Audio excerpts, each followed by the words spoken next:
Hi ಎಲ್ಲರಿಗೂ ನಮಸ್ಕಾರ. Welcome to my YouTube channel.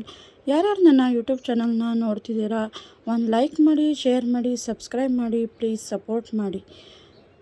ಇವತ್ತಿನ ಸ್ಪೆಷಲ್ ನಾಟಿ ಸ್ಟೈಲಲ್ಲಿ ಚಿಕನ್ ಸಾಂಬಾರನ್ನ ಮಾಡ್ತಾಯಿದ್ದೀನಿ. ಈ ರೆಸಿಪಿ ನಿಮಗೆ ಇಷ್ಟ ಆದರೆ ಕಮೆಂಟ್ ಬಾಕ್ಸಲ್ಲಿ ತಿಳಿಸಿ. ಹಾಗೆಯೇ ನೀವು ಕೂಡ ಒಂದ್ಸಲ ಮನೆಯಲ್ಲಿ ಟ್ರೈ ಮಾಡಿ ಹೇಗೆ ಬಂತು ಅಂತ ತಿಳಿಸಿ. ಇವಾಗ ಚಿಕನ್ ಸಾಂಬಾರನ್ನ ಹೇಗೆ ಮಾಡೋದು ಅಂತ ನೋಡೋಣ. ಮೊದಲಿಗೆ ಇಲ್ಲಿ ನಾನು 1 kg ಚಿಕನ್ನ ತಗೊಂಡು ವಾಶ್ ಮಾಡಿ ಇಟ್ಕೊಂಡಿದ್ದೀನಿ. ನಂತರ ಸ್ಟವ್ ಮೇಲೆ ಒಂದು ಪಾತ್ರೆನ ಇಟ್ಕೊಂಡು ಅದಕ್ಕೆ 2ರಿಂದ 3 ಸ್ಪೂನಷ್ಟು ಎಣ್ಣೆನ ಹಾಕ್ತಾಯಿದ್ದೀನಿ. ಚಿಕನ್ಗೆ ಎಣ್ಣೆಯ ಅಂಶ ಇರುವುದರಿಂದ ನೀವು 2ರಿಂದ 3 ಸ್ಪೂನಷ್ಟು ಎಣ್ಣೆನ ಹಾಕಿದ್ರೆ ಸಾಕಾಗುತ್ತೆ. ಎಣ್ಣೆ ಬಿಸಿಯಾದ ನಂತರ ತೊಳೆದಿಟ್ಕೊಂಡಿರುವ ಚಿಕನ್ನ ಹಾಕಿ ಚೆನ್ನಾಗಿ ಫ್ರೈ ಮಾಡ್ಕೋಬೇಕು. ಯಾಕೆಂದರೆ ಈ ರೀತಿಯಾಗಿ ಫ್ರೈ ಮಾಡ್ಕೊಳ್ಳೋದ್ರಿಂದ ಹಸಿ ಸ್ಮೆಲ್ಲೆಲ್ಲ ಹೋಗುತ್ತೆ. ಇವಾಗ ನೀವು ನೋಡ್ತಿರ್ಬೋದು ಚಿಕನ್ನ ಹಾಕಿ ಯಾವ ರೀತಿ ಫ್ರೈ ಮಾಡ್ತಾಯಿದ್ದೀನಿ ಅಂತ. ಈ ರೀತಿಯಾಗಿ ಚೆನ್ನಾಗಿ ಫ್ರೈ ಮಾಡೋದ್ರಿಂದ ಚಿಕನ್ನ ಹಸಿ ಸ್ಮೆಲ್ ಕೂಡ ಹೋಗುತ್ತೆ, ಹಾಗೆಯೇ ಚೆನ್ನಾಗಿ ಕೂಡ ನೀರಂಶ ಬಿಡುತ್ತೆ. ನಂತರ ಚಿಕನ್ನ ಫ್ರೈ ಮಾಡಿದ ಮೇಲೆ ಅದಕ್ಕೆ ಸ್ವಲ್ಪ ಚಿಲ್ಲಿ ಪೌಡರನ್ನು ಹಾಕ್ತಾಯಿದ್ದೀನಿ. ಹಾಗೆಯೇ ಅದಕ್ಕೆ ಸ್ವಲ್ಪ ಉಪ್ಪನ್ನು ಹಾಕ್ತಾಯಿದ್ದೀನಿ. ಚಿಲ್ಲಿ ಪೌಡರ್ ಹಾಗೂ ಉಪ್ಪನ್ನು ಸೇರಿಸಿ ಫ್ರೈ ಮಾಡುವಾಗ ಇದಕ್ಕೆ ಸ್ವಲ್ಪ ಶುಂಠಿ ಬೆಳ್ಳುಳ್ಳಿ ಪೇಸ್ಟ್ ಕೂಡ ಹಾಕ್ಕೊಂಡು ಫ್ರೈ ಮಾಡ್ಕೋಬೋದು. ನಾನು ಇಲ್ಲಿ ಮಸಾಲೆ ಜೊತೆಗೆ ಶುಂಠಿ ಬೆಳ್ಳುಳ್ಳಿಯನ್ನು ಹಾಕ್ಕೊಂಡಿದ್ದೀನಿ. ನೀವು ಬೇಕಾದರೆ ಪೇಸ್ಟನ್ನು ಕೂಡ ಹಾಕೋಬೋದು. ನೋಡಿ ಫ್ರೆಂಡ್ಸ್, ಈ ರೀತಿಯಾಗಿ ಚಿಲ್ಲಿ ಪೌಡರ್ ಹಾಗೂ ಉಪ್ಪನ್ನು ಹಾಕಿ ಚೆನ್ನಾಗಿ ಫ್ರೈ ಮಾಡೋದರಿಂದ ಅದು ಚಿಕನ್ ಅದರ ಅಂಶನೆಲ್ಲ ಹೀರ್ಕೊಂಡು ತಿನ್ಲಿಕ್ಕೆ ಮಾತ್ರ ತುಂಬ ರುಚಿಯಾಗಿರುತ್ತೆ ಅಂತಲೇ ಹೇಳ್ಬೋದು. ಹಾಗೆಯೇ ಇದರ ಹಸಿ ಸ್ಮೆಲ್ ಅಂತೂ ಸ್ವಲ್ಪನೂ ಇರುವುದೇ ಇಲ್ಲ.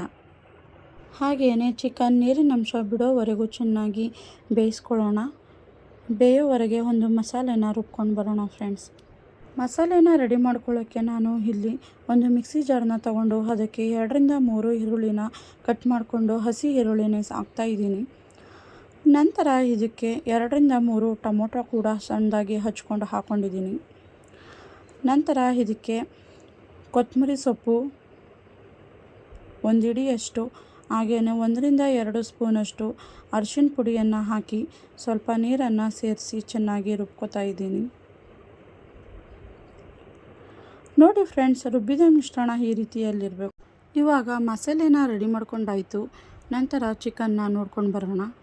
ನೋಡಿ ಫ್ರೆಂಡ್ಸ್, ಚಿಕನ್ಲಿರುವ ನೀರಿನಂಶ ಎಲ್ಲ ಬಿಟ್ಕೊಂಡು ಯಾವ ರೀತಿ ಬೇಯ್ತಾ ಇದೆ ಅಂತ. ನಂತರ ಇದಕ್ಕೆ ರುಬ್ಬಿದ ಮಸಾಲೆಯನ್ನು ಸೇರಿಸಿ, ಚಿಕನ್ಲೆ ನೀರಿನಂಶ ಬಿಟ್ಟಿರೋದ್ರಿಂದ ನೀವು ಇಲ್ಲಿ ಅರ್ಧ ಲೋಟದಷ್ಟು ನೀರನ್ನು ಹಾಕಿ ಚೆನ್ನಾಗಿ ಮಿಕ್ಸ್ ಮಾಡ್ಕೋಬೇಕು. ನಂತರ ಫ್ರೆಂಡ್ಸ್, ನೀವು ಇಲ್ಲಿ ಮಿಕ್ಸ್ ಮಾಡಿದ ಮೇಲೆ ಒಂದು ತಟ್ಟೆನ ಮುಚ್ಚಿ ಚಿಕನ್ನ ಒಂದು ಮುಕ್ಕಾಲು ಭಾಗ ಅಷ್ಟು ಇದರಲ್ಲೇ ಚೆನ್ನಾಗಿ ಬೇಯಿಸ್ಕೊಬಿಡಬೇಕು. ಈ ಸಾಂಬಾರನ್ನ ರೆಡಿ ಮಾಡ್ಕೊಳ್ಳೋಕ್ಕೆ ಯಾವುದೇ ರೀತಿಯ ಪೌಡರ್ಗಳನ್ನು ಯೂಸ್ ಮಾಡ್ಕೋತಾ ಇಲ್ಲ. ಆದ್ದರಿಂದ ನೀವು ಇದರಲ್ಲೇ ಚಿಕನ್ನ ಚೆನ್ನಾಗಿ ಬೇಯಿಸ್ಕೊಬಿಡಬೇಕು. ನಂತರ ಫ್ರೆಂಡ್ಸ್, ಇನ್ನೊಂದು ಮಸಾಲೆನ ರೆಡಿ ಮಾಡ್ಕೊಂಡು ಬರೋಣ. ಮಿಕ್ಸಿ ಜಾರನ್ನ ತಗೊಂಡು ಅದಕ್ಕೆ 1 ಕಪ್ನಷ್ಟು ಕಾಯಿ ತುರಿಯನ್ನು ಹಾಕಿದ್ದೀನಿ. ನಂತರ ಅದಕ್ಕೆ 1 ಇಂಚಿನಷ್ಟು ಶುಂಠಿನ ಕಟ್ ಮಾಡಿ ಹಾಕಿದ್ದೀನಿ. 2 ಬೆಳ್ಳುಳ್ಳಿ ಬಿಡಿಸಿ ಹಾಕಿದ್ದೀನಿ. ನಂತರ 5ರಿಂದ 6 ಲವಂಗ, 1 ಇಂಚಷ್ಟು ಚಕ್ಕೆನ ತಗೊಂಡು ಸಣ್ಣದಾಗಿ ಕಟ್ ಮಾಡಿ ಹಾಕ್ಕೊಂಡಿದ್ದೀನಿ. ಹಾಗೆಯೇ ಅದಕ್ಕೆ ಸ್ವಲ್ಪ ನೀರನ್ನು ಸೇರಿಸಿ ರುಬ್ಕೋಬೇಕು. ನೋಡಿ ಫ್ರೆಂಡ್ಸ್, ಇವಾಗ ಕಾಯಿ ಮಸಾಲೆಯು ಕೂಡ ರೆಡಿಯಾಗಿದೆ. ಇವಾಗ ಚಿಕನ್ನ ನೋಡೋಣ. ನೋಡಿ ಫ್ರೆಂಡ್ಸ್, ಯಾವ ರೀತಿ ಚಿಕನ್ ಬೆಂದಿದೆ ಅಂತ. ನಂತರ ಇದಕ್ಕೆ 2ರಿಂದ 3 ಸ್ಪೂನಷ್ಟು ಮಟನ್ ಸಾಂಬಾರು ಖಾರದ ಪುಡಿಯನ್ನು ಹಾಕ್ತಾಯಿದ್ದೀನಿ. ಇದು ಮನೇಲೇ ಮಾಡ್ಕೊಂಡಿರೋ ಹೋಮ್ಮೇಡ್ ಖಾರದ ಪುಡಿ, ಯಾವುದೇ ರೀತಿಯ ಪ್ಯಾಕೆಟ್ ಅಲ್ಲ. ಮಟನ್ ಸಾಂಬಾರು ಖಾರದ ಪುಡಿಯನ್ನು ಹಾಕಿದ್ಮೇಲೆ 1-2 ನಿಮಿಷದವರೆಗೆ ಚೆನ್ನಾಗಿ ಮಿಕ್ಸ್ ಮಾಡ್ಕೋಬೇಕು. ನಂತರ ರುಬ್ಬಿದ ಕಾಯಿ ಮಸಾಲೆಯನ್ನು ಹಾಕ್ತಾಯಿದ್ದೀನಿ. ನೋಡಿ ಫ್ರೆಂಡ್ಸ್, ಅದೇ ಜಾರಿಗೆ ಸ್ವಲ್ಪ ನೀರನ್ನು ಸೇರಿಸಿ ಹಾಕ್ತಾಯಿದ್ದೀನಿ. ನಿಮಗೆ ಎಷ್ಟು ಸಾಂಬಾರು ಬೇಕೋ ಅಷ್ಟು ನೀರನ್ನು ಸೇರಿಸಿ ಕೂಡ ಮಾಡ್ಕೋಬೋದು. ಮಸಾಲೆಯನ್ನು ಹಾಕಿದ ಮೇಲೆ ನೋಡಿ ಫ್ರೆಂಡ್ಸ್, ಯಾವ ರೀತಿ ಸಾಂಬಾರು ರೆಡಿಯಾಗಿದೆ ಅಂತ ನಿಮಗೆ ಗೊತ್ತಾಗುತ್ತೆ. ನಂತರ ಇದಕ್ಕೆ ಸ್ವಲ್ಪ ಉಪ್ಪನ್ನು ಹಾಕ್ತಾಯಿದ್ದೀನಿ.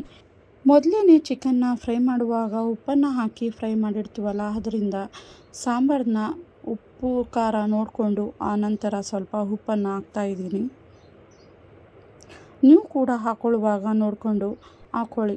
ಹಾಗೆಯೇ ಉಪ್ಪು ಖಾರ ಎಲ್ಲನೂ ಚೆಕ್ ಮಾಡಿದ ಮೇಲೆ ಒಂದು ತಟ್ಟೆನ ಮುಚ್ಚಿ 5ರಿಂದ 6 ನಿಮಿಷಗಳವರೆಗೆ ಚೆನ್ನಾಗಿ ಸಾಂಬಾರನ್ನ ಕುದಿಸ್ಕೋಬೇಕು. ನಂತರ ನೋಡಿ ಫ್ರೆಂಡ್ಸ್, ಸಾಂಬಾರು ಯಾವ ರೀತಿ ರೆಡಿಯಾಗಿದೆ ಅಂತ. ನಿಮಗೂ ಕೂಡ ಈ ಸಾಂಬಾರಿನ ರೆಸಿಪಿ ಇಷ್ಟ ಆಗಿದೆ ಅನ್ಕೋತೀನಿ. ನೀವು ಕೂಡ ಒಂದ್ಸಲ ಮನೇಲಿ ನಾಟಿ ಸ್ಟೈಲ್ನ ಚಿಕನ್ ಸಾಂಬಾರನ್ನ ರೆಡಿ ಮಾಡಿ ಹೇಗೆ ಬಂತು ಅಂತ ಕಮೆಂಟ್ ಬಾಕ್ಸಲ್ಲಿ ತಿಳಿಸಿ ಫ್ರೆಂಡ್ಸ್. ಹಾಗೆಯೇ ಈ ರೆಸಿಪಿ ನಿಮಗೆ ಇಷ್ಟ ಆದಲ್ಲಿ ಲೈಕ್ ಮಾಡಿ, ಶೇರ್ ಮಾಡಿ, ಸಬ್ಸ್ಕ್ರೈಬ್ ಮಾಡಿ, ಹಾಗೆಯೇ ಸಪೋರ್ಟ್ ಮಾಡಿ. Thank you for watching. Love you all.